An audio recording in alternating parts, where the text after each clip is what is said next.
వారికి తెలియజేస్తూ ఉన్నాను.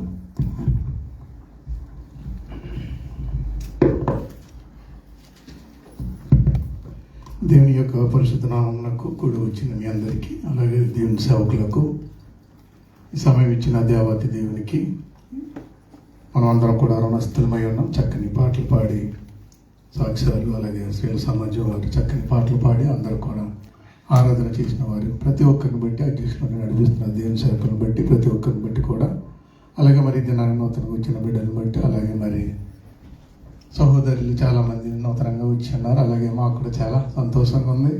సంతోషంగా ఉన్న వారన్నా ఒకసారి దీని స్తోత్రం చెల్లిందా? హల్లెలూయా. మరి దేవుడు మనందరినీ కూడా ఎంతగానో తన ఉచితమైన కృప చెప్పిన కాచి భద్రపరిచి మనందరినీ కూడా 2 వారాల క్రితం ఆ బాంబుల యొక్క దాడి ఇంకా కూడా ఎవరికి తగిలినట్టుగా ఉంది. అంత సంతోషంగా లేదు అంటే ఏదో భయము ఆందోళన ఇప్పుడు వస్తుందని ఒక బాధతో ఉన్నట్టుగా అనిపిస్తుంది. దేవుని మందిరంలో మనం అందరం కూడా ఉన్నాం. ఆయన కాపుదల మన అందరికీ కూడా ఇప్పుడు ఉంటుంది. మరి ఈ దినాన్ని పుట్టినరోజు చేసుకున్న బిడ్డలను బట్టి అందరిని బట్టి కూడా సంఘం తరపు నుంచి మరొకసారి వారికి శుభాలను తెలియజేస్తూ ఉన్నాను. వారిని వారి కుటుంబాన్ని దేవుడు దీవించిన గాక.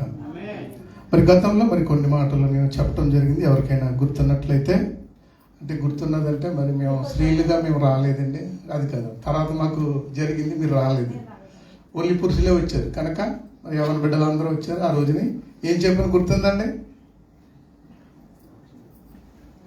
దేవుని యందు మర్చిపోతే ఎలాగండి మరి, దేవుని యందు భయము భక్తి కలిగి ఉంటే మనకు 5 లాభాలు కలుగుతాయని చెప్పేసి మనం మాట్లాడుకున్నాం. అవునా కదా? మరి మర్చిపోద్దు దయచేసి, ఎందుకంటే మెయిన్ హెడ్డింగ్ వస్తుంది కాబట్టి మర్చిపోకూడదు. ఏంటంటే ఒకటి, మనకి దీర్ఘాయువుని ఇస్తాడు ఫస్ట్, ఆయన యందు భయభక్తులు కలిగి ఉంటే. రెండవది బుద్ధినిస్తాడు. మూడవది జ్ఞానాన్ని ఇస్తాడు. 4వది సర్వ సంపదలు ఇస్తాడు. 5వది ఏమిస్తాడంటే పరిశుద్ధాత్మతో మనల్ని అందరినీ కూడా నడిపిస్తాడు. ఇది చాలా మనకి ఇంపార్టెంట్, పరిశుద్ధాత్మ అనేది.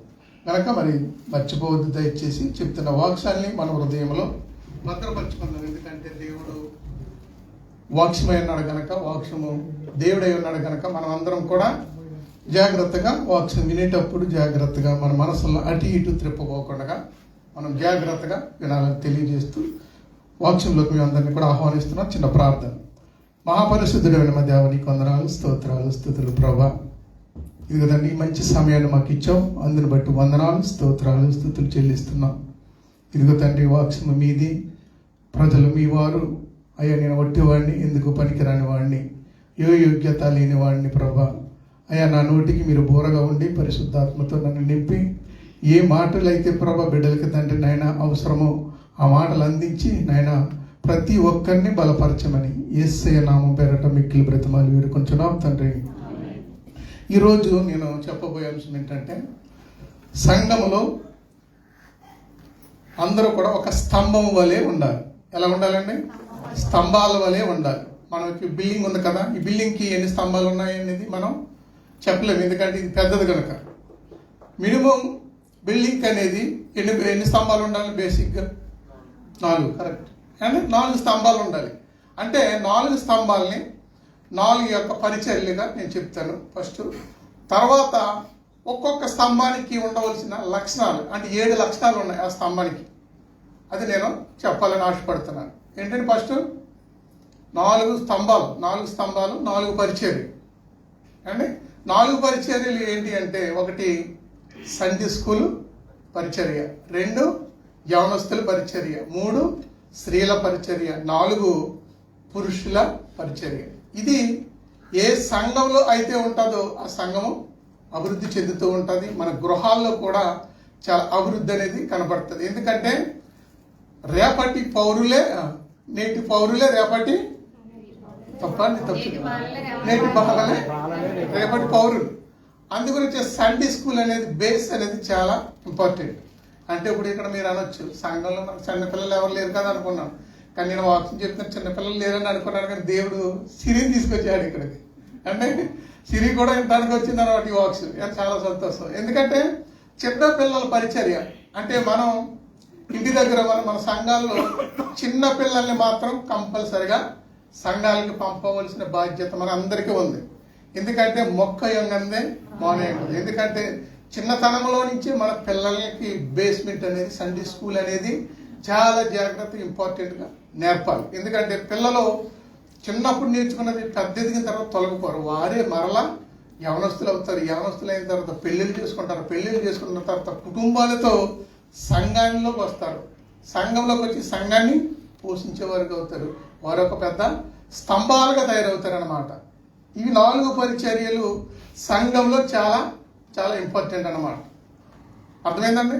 మనం కూడా సండే స్కూల్ మంచిది కాదు, పాస్టర్ గారు మంచివారు కాదని మనం పిల్లల్ని పంపించడం మానవద్దు దయచేసి. ఎందుకంటే ప్రతి ఒక్కరికి పిల్లలు ఉన్నారు కాబట్టి ఇండియాలో మరి ఇక్కడ మనకు ఎలాగ లేరు కాబట్టి ఇండియాలో ఉన్న మన పిల్లలకి చెప్పి ప్రతి వారం చర్చికి వెళ్ళారా లేదు, పాస్టర్ గారు ఏం చెప్పారు అనేది మనం జాగ్రత్తగా తెలుసుకోవాలి. ఎందుకంటే ఈ పరిచర్య చాలా ఇంపార్టెంట్ మన సంఘంలో.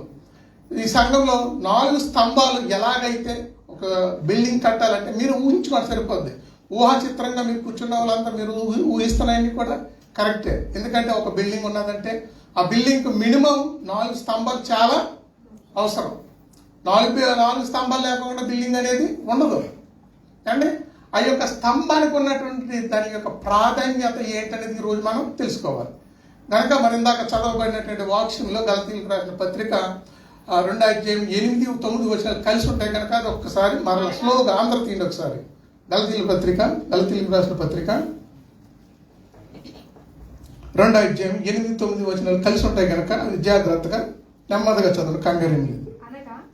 సున్నతి పొందిన వారికి అపోస్తలుడు అవుటకు పేతురునకు కలిగజేసిన వాడే అన్యజనులకు అపోస్తలుడు నవుటకు నాకును సామర్థ్యం కలిగజేసినని వారు గ్రహించినప్పుడు స్తంభములు వేయించబడిన యాకోబు, కేఫా, యోహాను అనువారు నాకు అనుగ్రహింపబడిన కృపను కనుగొని మేము అన్యజనులకు తాము సున్నతి పొందిన పాలివారు మాకు సూచనగా నాకును బర్నబాకును కుడి చేతినిచ్చిరి. సరిపోతుంది ప్రియులారా. ఇక్కడ మీరు అందరూ చూశారు కదా. ఇక్కడ ఎంతమంది కనపడుతున్నారండి? ఇక్కడ ఎంతమంది కనపడుతున్నారు? చదివారు కదా.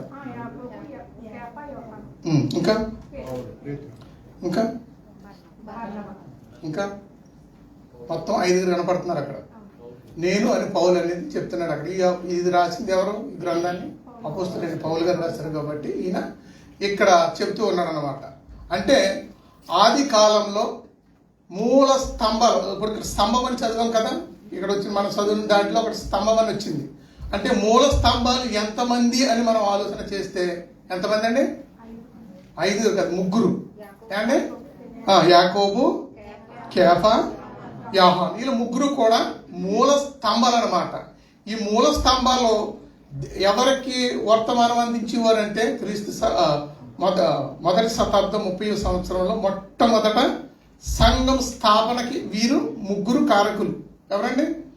యోహాను, కేఫా, యాకోబు. వీళ్ళ 3 కూడా. వీళ్ళ 3కి ఇంకొక 2 జత అయ్యారు. ఎవరు? అపోస్తలుడైన పౌలు గారు, బర్నబా. వీరు 3 కలిసి వీరికి ఏం చేశారంటే అండి, సెకండ్ ఇచ్చి మీరు కూడా ఒక స్తంభాలుగా ఉండండి సంఘంలో అని చెప్పేసి మీరు ఏం చేశారంటే, అంటే నేను సమయం ఎక్కువ లేదు కనుక నేను క్లుప్తంగా దీన్ని ఇంట్రడ్యూషన్ ఇస్తున్నాను మీకు అండి. క్లుప్తంగా చాలా దీని యొక్క ఉపోద్ఘాతమే చాలా పెద్దది, చాలా పెద్దగా ఉంటుంది అనమాట. యోహాను ఎవరు, అసలు ఈ స్తంభాలే ఎలాగొచ్చింది ఈ సంఘంలో అని చెప్పేసి ఉపోద్ఘాతం చాలా పెద్దగా ఉంటుంది. కానీ నేను షార్ట్గా చెప్తాను, సమయం ఇప్పటికి 10 పోయింది కనుక నా సమయంలో ముగిస్తాను. ఎందుకంటే వీరు 3 కలిసి వీరిద్దరికి, పౌలు గారికి, బర్నబాకి సెకండ్ ఇచ్చారు. ఈ 3 మొట్టమొదటి 3 స్తంభాలు ఇజ్రాయేలీ ప్రజలకి సువార్త చెప్పడానికి. ఈ 3 మిగతా 2 ఎవరికి చెప్పారంటే అన్యులైన వారికి వీరిద్దరు కూడా. అలాగా వీళ్ళ 3 కలిపి వీరిద్దరికి సెకండ్ ఇచ్చి వీళ్ళిద్దరిని ఒక సంఘంగా తయారు చేసి వీళ్ళొక సంఘంగా తయారవ్వాలని ఒక భావనతో వీళ్ళందరూ కూడా ఏం చేశారంటే ఒక యూనిటీ కాబట్టి సెకండ్ ఇచ్చుకుని వారి యొక్క పరిచర్యలో కొనసాగారు. ఇప్పుడు ఇంతవరకు బాగుంది కదండి. అంటే జస్ట్ ఇంట్రొడ్యూషన్కి నేను ఇచ్చాను. ఈ యొక్క స్తంభాలు అనమాట, మెయిన్ స్తంభాలు.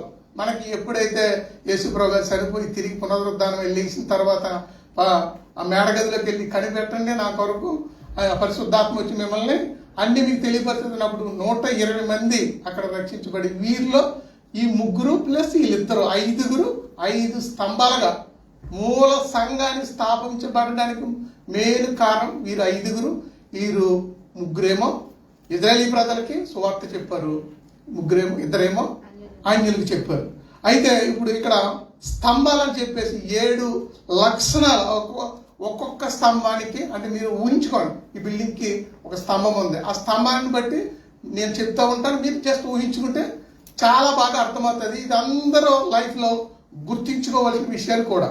అంటే దీనికి ఉన్నటువంటి 7 లక్షణాలు అంటే గుణ లక్షణాలు, ఆ స్తంభానికి ఉండవలసినటువంటి గుణ లక్షణాలు ఏంటంటే అవి గుణ లక్షణాలు. మొట్టమొదటిది స్తంభము నాటబడాలి.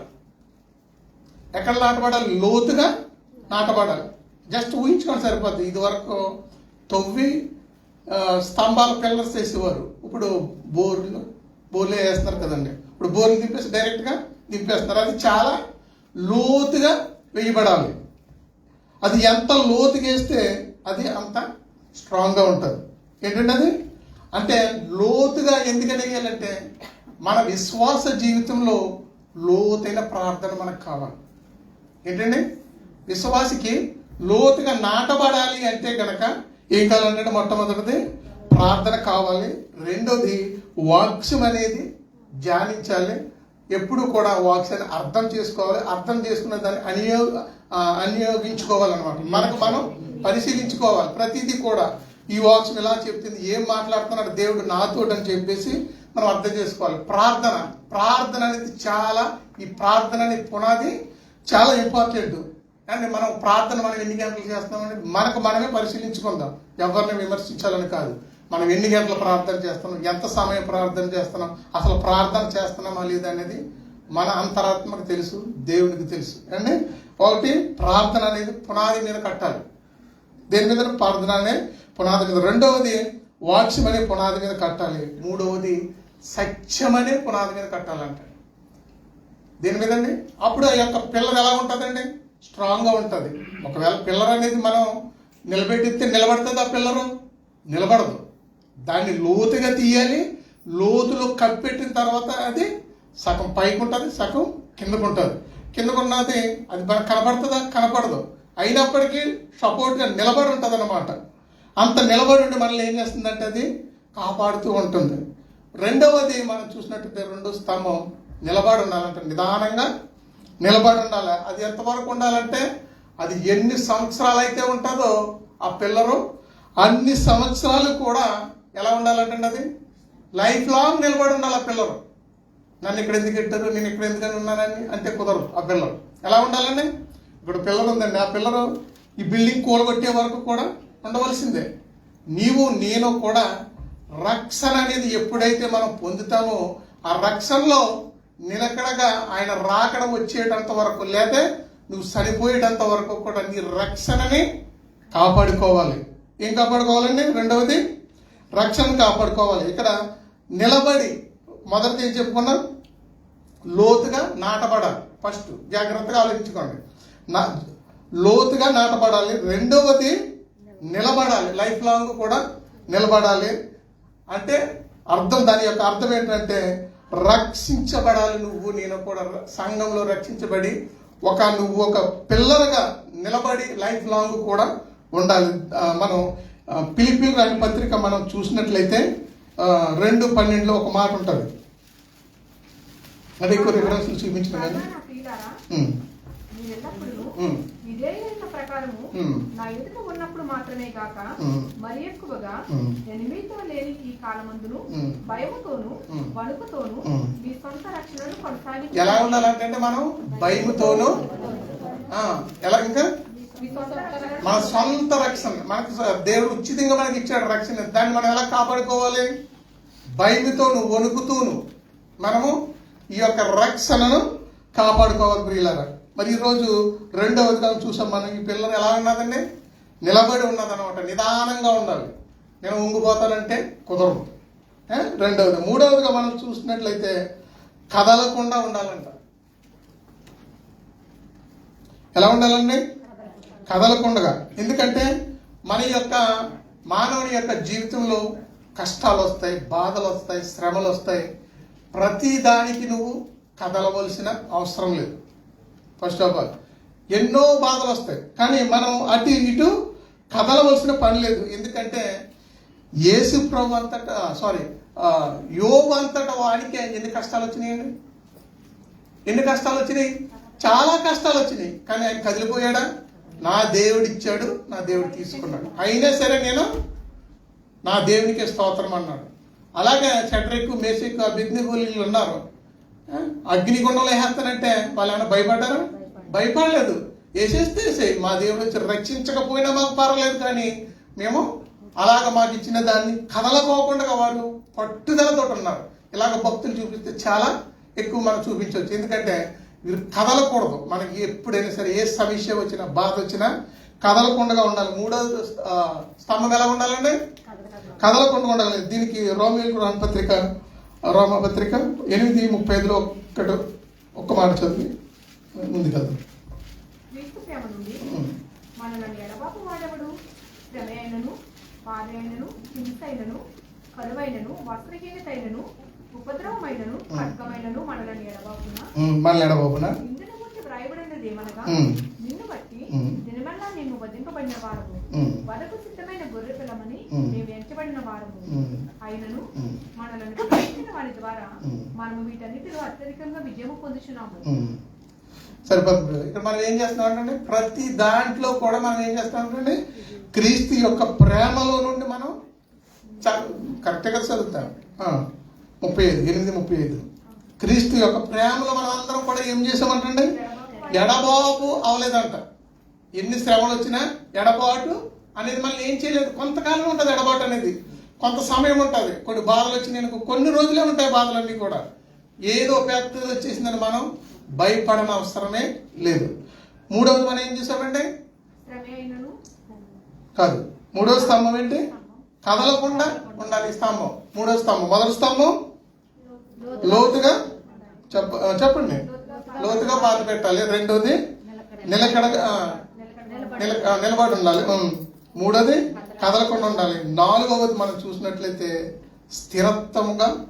స్థిరంగా ఉండాలంట స్తంభం. ఎలా ఉండాలంటే ఎంత స్థిరంగా ఉండాలి అంటే మనం చూసినట్లయితే ఇజ్రాయేలీ ప్రజలకి దేవుడు ఏం చెప్పాడండి? మీరు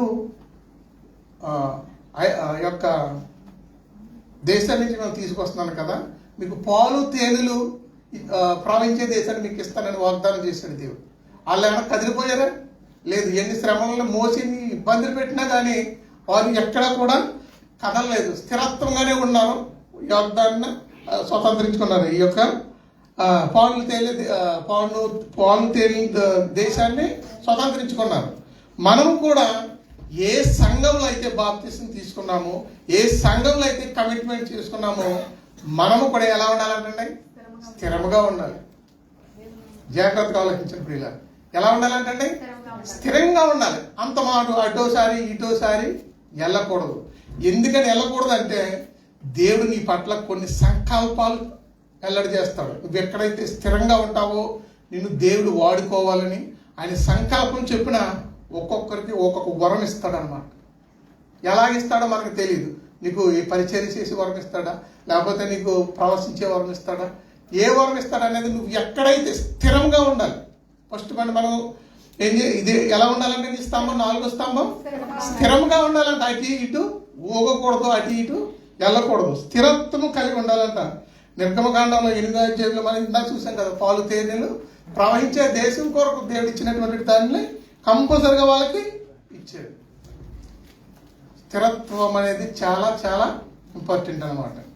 మనం కూడా ఒక్కొక్కసారి కొన్నిసార్లు బాధలు వచ్చినప్పుడు ఎందుకులే వెళ్ళటం, కుటుంబంలో సమస్యలు రావచ్చు, గ్రామాల్లో సమస్యలు రావచ్చు, సంఘంలో సమస్యలు రావచ్చు. అవి కొంతకాలం వరకే, కాలం వరకే ఉంటాయి. కానీ మన స్థిరత్వాన్ని మాత్రం ఎప్పుడు కూడా విడిచిపెట్టకూడదు. ఆ యొక్క స్తంభానికి ఉండవలసింది ఏంటంటే స్థిరత్వం ఉంటే కనుక సంఘంలో నువ్వు అభివృద్ధి చెందుతావు. ఐదవదిగా మనం చూసినట్లయితే ప్రియులరా, బరువు మోసేదిగా ఉండాలంట. ఎలా ఉండాలంటే స్తంభం ఐదవది బరువు మోసేదిగా. ఇప్పుడు ఇక్కడ స్లాబ్ వేసాము అంటే ఇక్కడ మన కింద ఇంకొక బిల్డింగ్ ఉంది కదా, ఈ స్లాబ్ వేసిన తర్వాత నేను కూర్చుంటాను స్లాబ్ మీద అంటే అయ్యి బాబు నేను మోయినట్టే కుదురుతుందా? కుదరదు. మొయ్యవలసిందే. ఒక స్తంభంగా ఉన్నప్పుడు ఏం చేయాలి? బరువు బాధ్యతలు మోయాలంట. ఏంటంటే బరువు బాధ్యతలు అనేది ఏంటి? బిల్డింగ్ కట్టామండి, బిల్డింగ్ మీద ఎంత మెటీరియల్ పెట్టేస్తాడు, నేను మోయినట్టు కుదురుతుందా? అలాగే సంఘంలో ఉన్న మన మీద కూడా దేవుడు బరువు బాధ్యతలని పెడతాడు. అట్లా మనం సంతోషంగా స్వీకరించాలి. అయ్యి బాబు నా మీదే బరువు పెట్టేస్తున్నారు, నేను మోయాలంటే కుదరదు, నన్నే ఎక్కు తొక్కేస్తున్నారు, నా మీదే కూర్చుంటున్నారని స్లాబ్ అనుకుంటే మనం ఎక్కడ కూర్చుంటామండి? కూర్చుంటామా? ఈ బిల్డింగ్ మీద కూర్చోలేం కదా. అందుకే ఐదో ఏంటంటే బరువు మోసే పిల్లలుగా ఉండాలంట, స్తంభంలా ఉండాలంట. నీవు నేను కూడా సంఘంలో బరువులు బాధ్యతలు, కొన్నిసార్లు సంఘంలో ఆర్థిక సమస్యలు రావచ్చు, కొన్ని చిన్న చిన్న సమస్యలు రావచ్చు. అవన్నీ కూడా ఈ స్తంభాలో ఏం చేయాలో తెలుసా? మొయ్యవలసిన బాధ్యతలు. అర్థమైందండి? వారు మొయ్యాలి కంపల్సరిగా. ఎందుకంటే మోసేని ఇజ్రాయేల్ ప్రజలను నడిపించినప్పుడు ఎన్ని మాట్లాడినారండి, ఎన్ని హింసలు పెట్టేశారు. 100 మందిని మనం నడిపించలేకపోతున్నామే, ఆయన ఎన్ని లక్షల మందిని, 20 లక్షల కాల్బాలను నడిపించాడు ఆయన, మోసే ఒక్కడే. కానీ ఎన్ని సొనుగుళ్ళు వచ్చినాయి, ఎన్ని ఇబ్బందులు వచ్చినాయి, అయినా మోసే మౌనంగానే నడిపించుకుంటూ వెళ్ళాడు. ఈ యొక్క స్తంభానికి ఉండవలసిన లక్షణం ఏంటంటే బరువు మోసే స్తంభంగా మనం ఉండాలి. ఈరోజు సంఘంలో బరువు నేను మోయను, నాకే పనులు చెప్పేస్తున్నారు, నేనే చేయనా, నేనే తొడాలా, నేనే చెయ్యాలా అని కాదు. ప్రతి ఒక్కరు సంఘంలో ఒక్కొక్క స్తంభంలా ఉండాలి. ఆది కాలంలో వారు స్తంభాలుగా ఉన్నారు గనక ఈ రోజున మనం చెప్పుకుంటున్నాం, మాట్లాడుకోగలుగుతున్నాం. వారు చక్కని పరిచర్య చేశారు కాబట్టి ఈ రోజున మనం ఈ యొక్క సంఘంలో ఇలాగా కూడుకోగలిగాం. ప్రతి ఒక్కరిది నాది బాధ్యత. మనం ప్రతి ఒక్కరు స్తంభాలే. ఇక్కడ ఏదో మీరు ఊరికినే వచ్చి వెళ్ళిపోవడం కాదు, మీకు ఒక బాధ్యత అనేది సంఘంలో ఇచ్చాడు దేవుడు. మరి మీ బాధ్యతను మీరు నెరవేరుస్తున్నారా? ఒక్కొక్కసారి టీలు తాగుతారు, ఇక్కడ వదిలేస్తారు గ్లాసులు, కొన్నిసార్లు భోజనాలు చేస్తారు. ఇలాగంటే ఫీల్ అవ్వకండి, ఎందుకంటే కింద ఒంగుని గారిపేటి సంచలేయడానికి ప్రాబ్లం అయిపోద్ది. మరి స్తంభానికి బాధ్యత కలిగిన వ్యక్తిని, బాధ్యత కలిగినటువంటి పురుషుడివి, స్త్రీవి, యవనస్తుడివి ఏం చేస్తున్నావు? బాధ్యతలు మర్చిపోతున్నావు. నువ్వు బాధ్యత అనేది మర్చిపోకూడదు. ఏదో సంఘానికి వస్తున్నానులే, వెళ్తున్నానులే, పాస్టర్ గారు ఏదో చెప్తున్నారులే, ఏదో ఆయన మాట్లాడేసుకుంటున్నాడులే అని వెళ్ళిపోవడం కాదు ప్రియులారా. బాధ్యత అనేది చాలా ఇంపార్టెంట్ సంఘంలో. ఈరోజు మీరు చాలా జాగ్రత్తగా విషయాలన్నీ కూడా గమనించాలి. బాధ్యత ఏదో మా సహోదరి చెప్తుంది, భయం లేని కూడా అంట బజార్లో గుట్టెట్టిందంట. దేవుని యందు మనం భయము భక్తి కలిగి ఉండాలి. భయము భక్తి కలిగి ఉన్నప్పుడే ఈ బాధ్యత అనేది మనకి ఏర్పడుతుంది. ఎందుకంటే ప్రార్థన వాక్యము ఇవన్నీ చదివితే నీకు సమస్తము దేవుడు బుద్ధి జ్ఞానము సకల ఐశ్వర్యాన్ని దేవుడు ఇస్తాడు మనకి. ఈ యొక్క పిల్లల యొక్క లక్షణం ఏంటంటే బరువు మోయాలి. సంఘంలో అందరూ కూడా, అంటే ఒక్క పిల్లరే మోయాలని కాదు, అర్థమవుతుందండి? ప్రతి ఒక్క పిల్లరుగా స్తంభాలుగా ఎంతమంది అయితే ఉన్నారో వారందరూ కూడా సహకరించాలి. ఇవాళ వంటలు వండారా, వంటల కాడికి వెళ్ళి సహకరించాలి. ఈ చర్చి క్లీన్ చేయాలా, చెయ్యాలి. అవసరమైతే సువార్త కోసం బయటికి వెళ్ళాలి. ఉపవాసం ఉండాలి. అంటే ప్రతిదీ ఈ సంఘంలో ఒక్కొక్కటి చేర్చుకుంటూ వెళ్ళాలి. ఎందుకంటే పరిచర్య నానా విధాలుగా ఉన్నది, ఒకే విధంగా లేదు. నానా విధాలుగా ఉన్న పరిచర్యని మనం అందరం కలిసి ఐక్యతతో ఈ బరువు అనేది మోసమనుకు బరువు ఉంటుందండి. ఇప్పుడు సాధారణంగా ఒక వ్యక్తి ఇది మోస్తున్నాడు, తమ్ముడు నేను కూడా ఈ బాక్స్ మోస్తున్నాడు, ఒక్కడే పట్టుకెళ్తున్నాడు, ఇద్దరు కలిసి అట్టిళ్ళకు ఆ బరువు ఒకరి మీద పడుతుందా? పడదు. చాలా ఈజీగా ఉంటుంది. అలాగే సంఘ బరువు బాధ్యతలన్నీ స్తంభాలుగా ఉన్న మనం అందరం కూడా మోసామనుకోండి, ఎంత బాగుంటుంది. మరి ఈరోజు సంఘానికి వచ్చేసి వెళ్ళిపోవటం, వాళ్ళు చూసుకుంటారులే, ఎవరో కమిటీ వారు ఉన్నారో వాళ్ళే చూసుకుంటారని వాళ్ళ మీద వదిలెట్టేస్తే ఇది కరెక్ట్ కాదు. ఇది మాత్రం జాగ్రత్తగా సంఘంగా మనమందరం కూడా ఒక స్తంభాల వలె ఉండాలి. అంతే తప్ప వారిని చూసి మనం నేర్చుకుంటున్నాం ఇప్పుడు. ఎందుకంటే వారు స్తంభాలుగా ఉండబట్టే ఆదిలో ఈ రోజు ఇంత సువార్త ఎదజల్లింది. ప్రపంచ దేశాలన్నీ కూడా వెళ్ళిపోయింది సువార్త. కానీ బాధ్యత అనేది అందరికీ ఉంది ప్రియులారా. ఎందుకులే వాళ్ళ సంఘంలో ఒక 6 సభ్యుల్ని ఏర్పాటు చేసుకున్నాంలే వారే చేసుకుంటారంటే కుదరదు. కానీ ఈ యొక్క 5వ స్తంభం ఏం చేయాలంటే బరువు మోయాలి. వస్తాయి సమస్యలు, వస్తాయి కష్టాలు, వస్తాయి నష్టాలు, వస్తాయి అవమానాలు, వస్తాయి నిందలు వస్తాయి. ఒక్కొక్కసారి ఏమీ అనకపోయినా నిందలు వచ్చేస్తాయి, ఏమీ చెయ్యకపోయినా నిందలు వచ్చేస్తాయి. కానీ అవన్నీ మనం ఏం చేయాలంట మోయాలి. ఈ స్తంభం మోయవలసిన బాధ్యత ఈ స్తంభానికి ఉంది. 6వదిగా మనం చూసినట్లయితే సహకరించే స్తంభంగా ఉండాలంటే ఈ స్తంభం. ఇప్పుడు పిల్లర్ ఉందండి ఇక్కడ. ఈ పిల్లరు గోడ కట్టాలంటే ఈ పిల్లర్ పక్క నుంచే కడతామా, లేకపోతే గోడ ఇష్టం వచ్చినట్టు కట్టేస్తామా? మరి కట్టాలి. అప్పుడు మనం ఏం చేయాలి? సంఘంలో ఎక్కడైతే మూల స్తంభాలుగా మనం ఉన్నామో మనమందరికీ ఒక బాధ్యత ఉంది. ఈరోజు ఏంటో తెలుసా? నీ స్నేహితులతో నువ్వు రోజుకి ఎంతమంది ఫోన్ చేస్తున్నావు? ఎంతమందితో మీరు మాట్లాడుతున్నారు? ఒకవేళ చర్చికి రాకపోతే అమ్మ ఈ వారం చర్చికి ఎందుకు రాలేదు? మరి కొత్త వాళ్ళని ఎవరైనా తీసుకొస్తున్నావు నువ్వు? సహకారం అంటే ఇది మనకు సహకారం. ఒక రాడు పక్కన ఇంకో రాడు కట్టాలంటే, ఒక ఇటుక పక్కన ఇంకో ఇటుక కట్టాలంటే నువ్వేం చేయాలి? స్తంభాలుగా ఉన్న నువ్వు నేను కూడా ఏం చేయాలి? కొత్త ఆత్మల్ని సంఘంలో చేర్చాలి. సహకారంగా ఉండాలంటే ఏంటి? సేవకుడికి సహకారంగా ఉండాలి, సంఘ పెద్దలకి సహకారంగా ఉండాలి. అర్థమవుతుందండి నా మాటలు? మనం సహకారంగా ఉన్నామా? కొత్త వాళ్ళని పిలుస్తున్నామా? ఇవాళ ఏదో ప్రసాద్ భోజనాలు పెట్టుకున్నాడు, ఇవాళ కొంతమందిని పిలిచాడు, ఆయన సంతోషంగా వచ్చారు. అలాగే నూతన ఆత్మల్ని తీసుకొచ్చి సంఘంలో చేర్చవలసిన బాధ్యత ఒక స్తంభంగా మీ అందరికీ కూడా ఉంది. నాకెందుకులే వాళ్ళు చూసుకుంటారులే, కమిటీ వాళ్ళు పాస్టర్ గారు చూసుకుంటారంటే కాదు, అది కానే కాదు. నువ్వు సహకరించే స్తంభంలా ఉండాలి ఈ రోజు. హల్లెలూయా. మరి మనం చూస్తున్నాం అపోస్తలుడైన పౌలు గారికి 2 వ్యక్తులు సహకారంగా ఉన్నారండి. ఎవరు సహకారంగా ఉన్నారు? నా జత పనివారు పోలిస్తున్నాడు ఏకంగా. అకుల్లా పిసికెళ్ళాలి ఎంత సహకారంగా ఉన్నారండి వాళ్ళు. నా జత పనివారు పోలిస్తున్నాడు ఏకంగా. చూద్దాం అదొకసారి. రోమపత్రికలో ఉంటుంది కదా, రోమపత్రిక 16 2, 3, 4 వచనాలు ఉంటారు. 3, 4 వచనాలు. అకుల్లా పిసికెళ్ళాలి.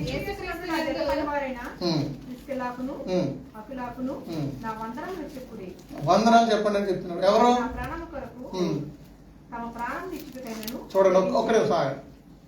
ఎవరు ప్రాణం కొరకు? అపోస్తలుడైన ప్రాణం కొరకు సంఘం ఏం చేస్తుందంటండి? ప్రాణం ఇస్తుందంట. ఈరోజు ప్రాణం ఇస్తుంది. ఆ ప్రాణం సంగతి పక్కనేటండి. మాట్లాడుకోకుండా నింద లేకుండా ఉంటే అదే పెద్ద భాగ్యం అనుకోవచ్చు.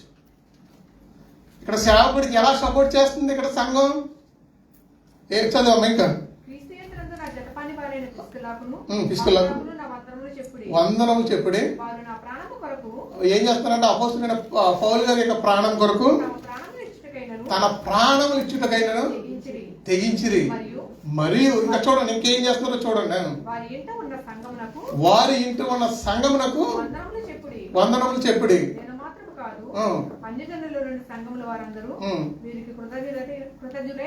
ఉన్నారు.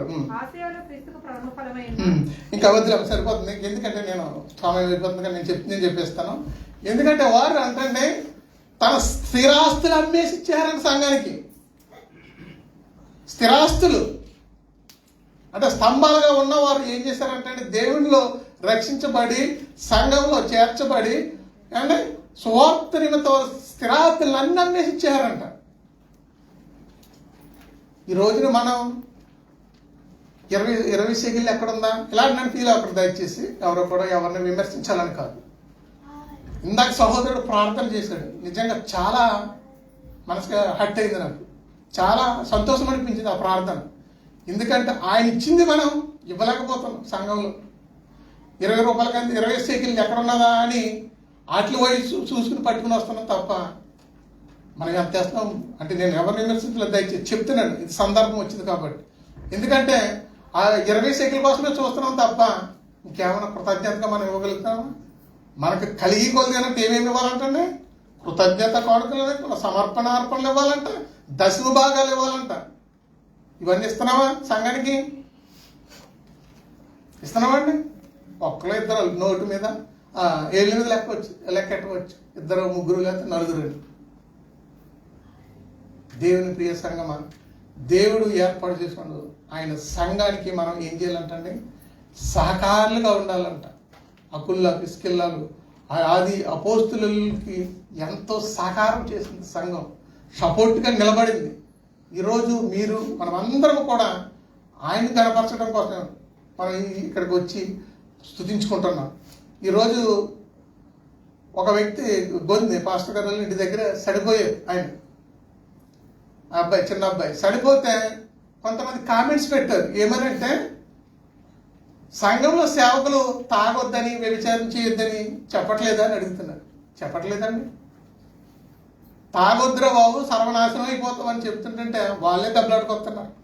తాగుబోతాడు అంటున్నారని చెప్పేసి వ్యభిచారం చేయొద్దని చెప్తున్నారు అంటే కొంతమంది కామెంట్ పెట్టారు, మన సంఘాలు అన్నిటికీ షేర్ చేశారంట. కానీ చెప్పట్లేదా సంఘంలోని తాగొద్దని చెప్పట్లేదా, తాగి రావద్దని చెప్పట్లేదా? దేవుడు కృపను బట్టి ఇప్పుడు చాలా ప్రశాంతంగా ఉంది సంఘాల్లో. ఎవరంత తాగుబోతులనే వారు లేరు. చక్కగా వాక్స్ వింటున్నారు, వాక్సానికి లోబడి చాలా మంది జీవిస్తూ ఉన్నారు. మరి ఎవరో కొంతమంది ఎక్కడో ఒక వాళ్ళలో పెట్టారని చెప్పేసి దానికి సపోర్ట్గా చాలా మంది లైక్లు కొట్టేటు, దాని వెనకాల కామెంట్లు పెట్టేటు. ఏంటిది? సంఘానికి వస్తున్నాం. ఇజ్రాయెల్లో వాగ్దాన దేశంలో ఉన్నారు, హోలీ ల్యాండ్లో ఉన్నారు. మరలా హోలీ ల్యాండ్లో ఉండి మీరు ఇలాగ తాగుడు నేర్పి 3 చనిపోయారంట. మరి ఎవరు చనిపోయారో మనకు తెలియదు. అంటే ఇంకా తాగుడు వల్ల చనిపోలేదా? ఇంకా ఆయనకు ఉన్నటువంటి బలహీనలు ఏ ఉన్నాయి మనకు తెలియదు కదా.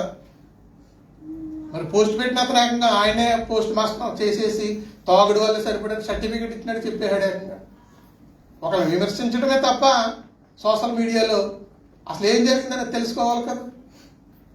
ఈరోజు సంఘానికి వస్తే మనం కూడా చాలా పోస్టులు ఫార్వర్డ్ చేస్తాం. మీకు వచ్చిన పోస్టులు అలా చేయొద్దు దయచేసి. ఎందుకు పంపితే అలా సైలెంట్ ఊరుకోండి, వస్తాయి. కానీ సంఘంలో అందరూ కూడా ఎలా ఉండాలంటే ఎన్నోది 6వది ఎలా ఉన్నదంటే ఇది 6వ స్తంభం, సహకరించే స్తంభంగా ఉందండి. మొట్టమొదటి స్తంభం ఎలా ఉందంటే లోతుగా నాటబడిన స్తంభంలో ఉంది. 2వది నిలబడి ఉన్నది. ఇప్పుడు లైఫ్ లాంగ్ నిలబడి ఉండాలి. రక్షణ పొందిన తర్వాత మనం అటు ఇటు గొంతులెత్తనంటే కుదరదు. ఆయన రాకడ వచ్చేటంత వరకు మన సావు వచ్చే వరకు కూడా మన రక్షణ కలిగి ఉన్న దాన్ని మనం ఎలాగా గట్టిగా పట్టుకుని ఉండమంటున్నాడు. 3వదిగా మనం చూస్తున్నట్టే కదలకుండా ఉండాలంట. స్థిరత్వం అనేది కదలకుండా ఉండవలసింది చాలా జాగ్రత్తగా తీసుకోవాలి మనం ఈ రోజున. ఎందుకంటే అటు ఇటు అంటే సామెత ఉంది కదా, పాత ఇంత కొత్త రోతన. ఈ సామెతలు కూడా మర్చిపోతుంది. అలాగా కొంతమంది కొత్త దానికి అడిక్ట్ అయిపోతున్నారు, కొత్తదనానికి అడిక్ట్ అయిపోతూ ఉన్నారు. కానీ మనం ఎక్కడైతే రక్షించబడ్డామో, ఏ సంఘంలో అయితే మనం ఉన్నామో ఆ సంఘంలో స్థిరత్వంగా ఉండాలంటండి. స్థిరత్వంగా ఉండాలి. 4వది ఈ స్థిరత్వం అనేది లేకపోతే కనుక చాలా ప్రమాదం. ఉంటాయి కదా ముసలమ్మ ముచ్చట్లు అంటారు కదా, ఇవి కూడా స్థిరత్వం లేనివే. ఇవి కూడా ముసలమ్మ ముచ్చట్లు చాలా ఉంటాయి. ఇప్పుడు 5వదిగా మనం చూసినట్లయితే ఏంటంటే బరువులు మోస్తుందంట. ఆ యొక్క స్తంభం ప్రతి ఒక్కరు కూడా బరువు మోయవలసిందే. సంఘంలో ఒక బాధ్యత, ఒక బరువు, నాకు ఒక దేవుడు ఈ యొక్క పనిని ఇచ్చాడు. లేక ఒకవేళ పని లేదా పాస్టర్ గారు ఏ పని చేయమంటారు, సెక్రటరీ గారు ఏ పని చేయమంటారు అడిగి మరీ చేస్తే మీకు ఇంకా ఆశీర్వాదం. అటువంటి దేవుడు దీవించిన గాక. ఇవాళ మీరందరూ అలా చేద్దరు గాక. ఆమె అన్నారు కానీ మీరు అందరూ కూడా ఇవాళ కొండలో మనల్ని కడిగేసి వెళ్ళాలి. అవునా కదా? మీరేం చేద్దామా తల్లిలారా, మీరు తాగిన గ్లాసులు ఎట్టుకొచ్చి దాని మీద చూసారు. పురుషులారా మిమ్మల్ని కూడా తల్లిలారా నాలో ఫీల్ అవుతుంది. మీరు కూడా అంటే గోడ మీద ఎట్టుకుని తింటున్నారు, గోడ మీద పెట్టేస్తున్నారు. తర్వాత జోసఫ్ గారు ఇంకా చిన్న బాబులు అందరూ తుడుచుకుంటున్నారు. అవన్నీ వాళ్ళకు కొంచెం పరిచయం తగ్గించండి. స్తంభాలుగా ఉన్న సహకరించండి. 6వదిగా సహకరించేదానిగా మనం చాలా జాగ్రత్తగా సహకరించాలి. సంఘ విషయంలో బోల్డ్ కార్యక్రమాలు ఉంటాయి. ఇదిగో వచ్చే వారం ఉపవాస కూడిక ఉంది. ఉపవాస కూడికి అందరూ సహకరించాలి. నీకు తెలియని వారిని పిలవాలి. ఏమో దేవుడు ఏ మాట ద్వారా మనల్ని పట్టుకుంటాడో మనకు తెలియదు, ఏ మాట ద్వారా మనల్ని రక్షించుకుంటాడో తెలియదు. రక్షణ లేని వారికి రక్షణ కలుగజేస్తాడేమో ఈ ఉపవాసాల ద్వారాగా. కుటుంబాలు కట్టుకోలేని వారు ఉంటే కుటుంబాలు కట్టుకుంటారేమో ఒకవేళ. ఇవన్నీ కూడా మనం ఈ సంఘ పరిచర్యలో నిమగ్నమై ఉండాలి ప్రియుల. నిమగ్నమై జాగ్రత్తగా మనం ప్రతిదీ కూడా ఒక్కరికి ఇచ్చిన బాధ్యత ఒకరికి చక్కగా చక్కబెట్టుకోవాలి. ఆఖరిగా మనం చూసినట్టయితే ఈ స్తంభాలన్నిటికీ ఒక పర్పస్ ఉంది. ఏంటంటే పర్పస్, ఇక్కడ ఉన్న స్తంభాలుగా ఉండాలనుకుంటున్నాం కదా మనం అందరం. ఒక్కొక్క స్తంభానికి ఒక స్తంభం ఉంది. అక్కడ బేరు స్తంభం కాడ ఉన్న స్తంభం అక్కడే ఉండాలి. ఈ బాత్రూమ్ కాడ ఉన్న స్తంభం బాత్రూమ్ కాడ ఉండాలి.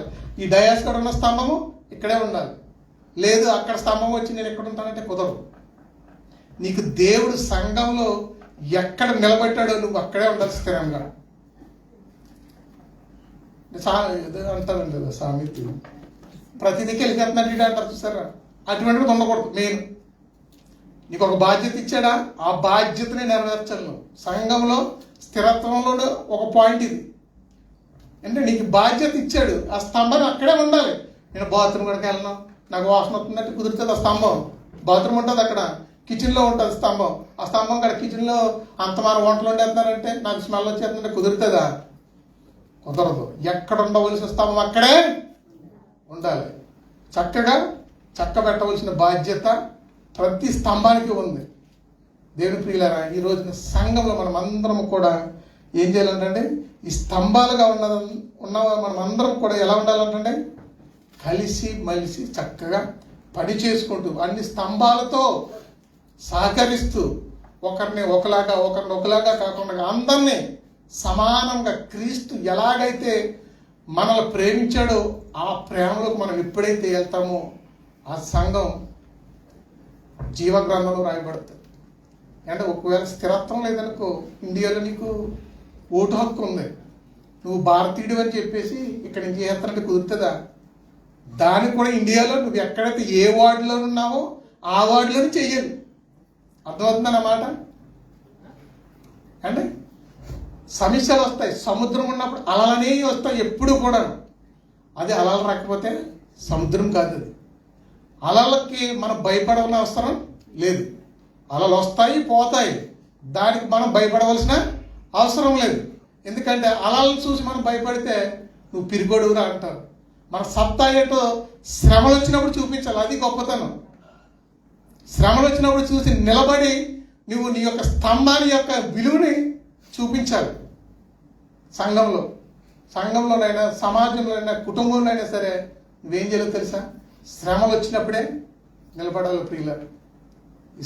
ఈ యొక్క స్తంభాలన్నీ కూడా ఐక్యత గ్రంథానికి దేవుని రాజ్యంలో మనందరి పేర్లు ఎక్కడ రాయబడతాయండి? జీవ గ్రంథంలో రాయబడతాయి. ఆయన ఎందుకని మనల్ని ప్రేమించాడండి? మనల్ని ఏం చూసి ప్రేమించాడు? ఆయన మనకేమైనా గొప్పతనం ఉందా? ఆయన మన దగ్గరికి వచ్చి మనల్ని ప్రేమించి ఉచితంగా ఇచ్చాడు. ఉచితంగా రండిరా బాబు, మీకు పరలోక రాజ్యాన్ని ఇస్తాను అని చెప్పేసి మనల్ని అందరిని రక్షించుకున్నాడు. ఆయన తన రక్తాన్ని ఇచ్చి, తన యవ్వనాన్ని ఇచ్చి, తన్నేవారు తన్నేస్తున్నారు, ఏలు చేసేవారు ఏలు చేస్తున్నారు, పొడిచేవారు పొడుతూ ఉన్నారు, ఉమ్మి వేసేవారు ఉమ్మి వేస్తున్నారు. అయినప్పటికీ కూడా అన్నీ సహించుకున్నాడు. ఆయన సహించుకుని మనకి ఏమి ఇచ్చాడండి? గొప్ప రక్షణని ఇచ్చాడు ఉచితంగా. దాన్ని కాపాడుకుందాం. ఒక స్తంభం వలె మనం అందరం కూడా దినదినము అభివృద్ధి చెందుతూ ఏ స్తంభం అయితే ఏ పర్పస్ మీద ఉందో ఆ పర్పస్ పని చేస్తూ సంఘంలో వర్ధిల్లుదాం. అటువంటి కృప దేవుడు మనందరికీ దయచేయను గాక. దేవుడి మాటలు దీవించిన గాక. అలాగే మరి